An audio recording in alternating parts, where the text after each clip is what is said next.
Pamilyar ka ba sa gardenia plant? Gardenia bread lang kasi ang alam ko. Meron palang halaman na ang tawag ay gardenia plant. At ang bulaklak nito ay akala ko noon isang malaking sampagita lang. Hindi pala. Tara at samahan niyo akong alamin ang kwento sa likod ng gardenia plant.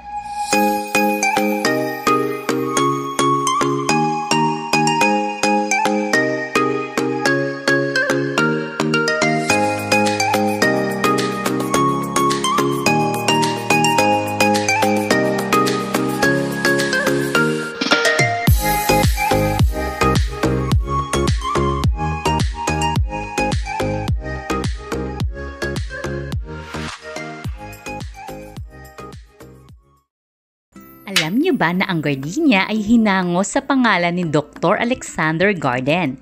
Siya ay isang Scottish physician na mula sa Charleston noong 1752.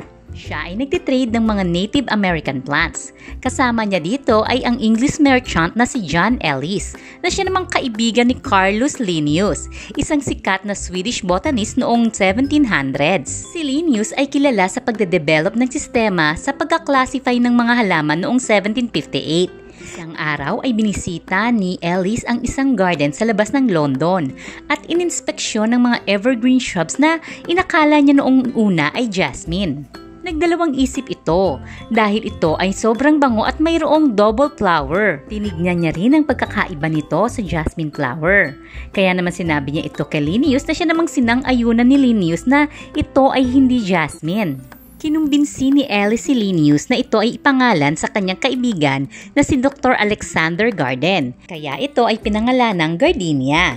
At noong 1762 ay itinanim ang kauna-unahang gardenia sa mundo sa hardin ni Dr. Alexander Garden. Marahil ay nagtataka kayo bakit kay Dr. Alexander Garden ito pinangalan sa kabila ng si Ellis ang nakadiscover nito.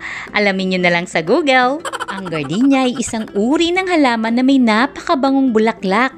Ito ay shiny na mayroong dark green at leathery na mga dahon. Ang main species ng gardenia ay kilala bilang Cape Jasmine. Ito ay tumutubo sa mga tropical region gaya ng East Asia, kabilang ang Southern China at Taiwan. Ang gardenia ay medyo challenging patubuin dahil ito ay nangangailangan ng fairly acidic soil.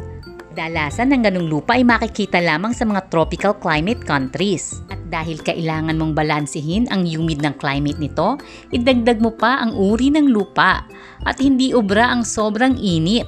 Ang pagpapatubo nito ay medyo challenging at ito ay depende pa sa variety at sukat ng gardenia plant na gusto mong patubuin. Pero dahil marami na ang nakapagpatubo nito, sundan na lang natin paano nila ito nagawang palaguin. Ayon sa Farmer's Almanac, ang best time para magtanim ng gardenia ay sa panahon ng taglagas o 6 na linggo bago dumating ang taglamig. Uulitin ko, ito ay challenging decision para sa mga farmers. Depende kasi ito sa location kung saan mo ito itatanim. Hindi pwedeng overcrowded ito para makagapang ng gusto ang mga ugat nito. Huwag din istorbohin ang pagtubo ng gardenia. Ibig sabihin, huwag mong ilipat-lipat ito ng lugar. Itanim mo ito sa mataas na lupa or mga raised beds para magkaroon ito ng better drainage at maayos na soil composition. Ang gardenia ay makakatubo ng maayos sa mga malalaking paso sa mga decks at patios. Yung iba nagpapatubo sa mga cool greenhouses. Unfortunately, hindi sila magandang gawing houseplant dahil sila ay talaga nga namang nakaka-attract ng mites, mealybugs at whiteflies. Pagdating naman sa liwanag, ilagay ito sa lugar na kung saan ito ay makakasagap ng morning sun. Ang labis na pagka-expose nito sa matinding sikat ng araw ay magdudulot ng di nito paglago at pagkamatay. Pero kung medyo presko ang lugar mo, gaya ng Baguio, Tagaytay o Lipa, maaaring tumubo ito ng maganda at lumago ng maayos. Sa pagdidilig naman, although ang gardenia ay nag-e-enjoy sa sunlight, gaya ng binanggit ko na huwag masyadong babad sa araw, hindi rin nila gusto ang lupang basang-basa at walang proper drainage dahil maaaring mabulok ang kanilang mga ugat. Since ang gardenia ay nangangailangan ng humid condition para mamulaklak, tandaan na ito ay diligan o mag-mist sa inyong gardenia para hindi masyado itong matuyo at kapitan ng mga spider mites. Hindi rin gusto ng gardenia ang sobrang lamig na temperature. Buti na lang, wala tayong snow sa Philippines. Maraming varieties ang gardenia na pwede mong pagpilian. May mga compact plant na lumalaki ng 3 to 4 feet at mayroon ding mga giant gardenia na tumataas ng hanggang 8 feet in diameter. Nagbubulaklak ito during summer. Yung ibang variety naman ay may onting bulaklak lang at mayroon ding maliliit mamulaklak. Pili ka ng varieties na gusto mo. Alin dito? Amy o First Love? Mas malalaking palumpong o shrub kesa sa August Beauty. Malalaki rin ang mga bulaklak nito at namumulaklak ito tuwing taglamig. August Beauty. Ito ay lumataas ng 6 feet at lumalapad ng 4 feet. At ito ay hitik na hitik kung mamulaklak. Chalk Haze, kilala bilang heat tolerant sa world ng gardenia. Ito ay may makakapal na petals na akala mo'y magkapatong. Sobrang bango nito at ito ay namumulaklak ng late summer. Golden Magic. Ito ay maliit na evergreen shrubs na merong makakapal na dahon. Makapal ang petals ng bulaklak na ito at sobrang bango din gaya ng iba. Grief Select. Hindi gaya ng ibang gardenia, ang Grief Select ay hindi ganun kabango. Ito ay mayroong 5 petal at kulay puti rin siya.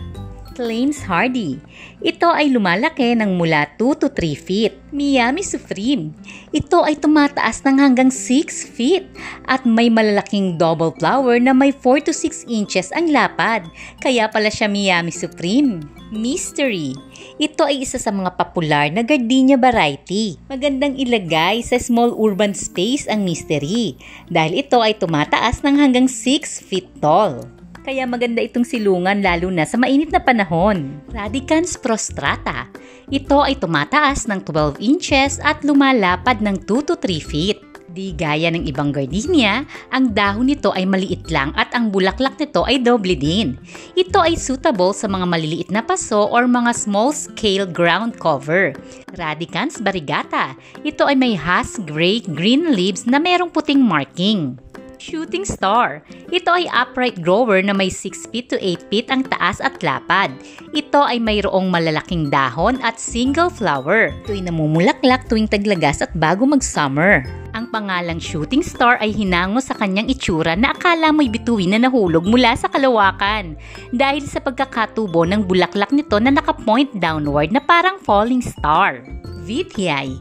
Ito ay compact na may taas na 3.5 to 4.5 feet at lapad na 6 feet. Ito ay medium-sized flowers na usually pure white ang kulay. White Gem. Sa taas lang na 2 feet, hindi magpapahuli ang gardenia white gems.